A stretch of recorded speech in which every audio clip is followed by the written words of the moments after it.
Bom dia, San Andreas. Aqui é Zuleika Souza, sua apresentadora favorita para Weasel News. En compagnie de Axel Reyes, ravi de vous retrouver ce soir. Au programme de ce soir, nous parlerons du rassemblement de voitures organisé par le groupe des LGD, du showcase organisé par l'ULM à The Town, et nous terminerons par la prise d'otage à l'Union Depository. On débute avec un rassemblement organisé par les LGD au niveau de l'aérodrome de Sandy Shore. Entre courses et bonne ambiance, les passionnés de voitures ont pu se régaler. Un événement organisé avec tous les accords nécessaires auprès du gouvernement. Les routes de Sandy Shore ont été bloquées pendant plusieurs heures pour permettre aux voitures présentes de pouvoir s'affronter en toute sécurité. Les organisateurs avaient également prévu le Yellow Jack pour permettre aux personnes présentes d'avoir de quoi se désaltérer sous les chaleurs que nous rencontrons pour le moment. Pour continuer notre édition, l'ULM a organisé un showcase hier soir dans le restaurant The Town. Un premier événement avec objectif de faire connaître leurs artistes. D'après le responsable, ils aimeraient réaliser ce genre de regroupement régulièrement, ouvert à tous, afin de créer un moment de partage. Ils aimeraient également soutenir des associations et travailler avec d'autres entreprises. Malgré quelques soucis avec l'UDD, la soirée s'est bien déroulée et est une réussite pour l'entièreté de l'équipe. Et pour terminer cette édition,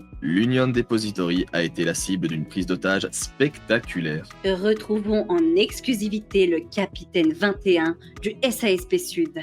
Bonsoir, capitaine 21 du San Andreas State Police, matricule 21, Jonathan Johnson.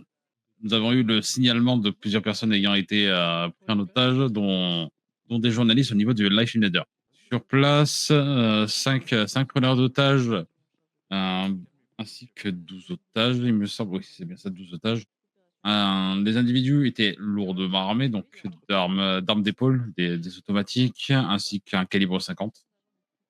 Après une bonne demi-heure, une heure de négociation, nous avons du coup réussi à faire sortir tous les otages sans qu'il y ait le moindre blessé. L'un d'entre eux a été du coup arrêté suite à un accident qui s'est passé au niveau de l'autoroute. Une fois que nous l'avons démenotté pour justement procéder à sa fouille, a sorti du coup une seringue et l'a utilisé du coup contre un de nos agents. Actuellement, notre agent est à l'hôpital pour passer un examen. Il est inconscient. C'était Zuleika Souza et Axel Reyes. À bientôt pour une prochaine émission. Et n'oubliez pas, l'art de la presse, c'est Weasel News.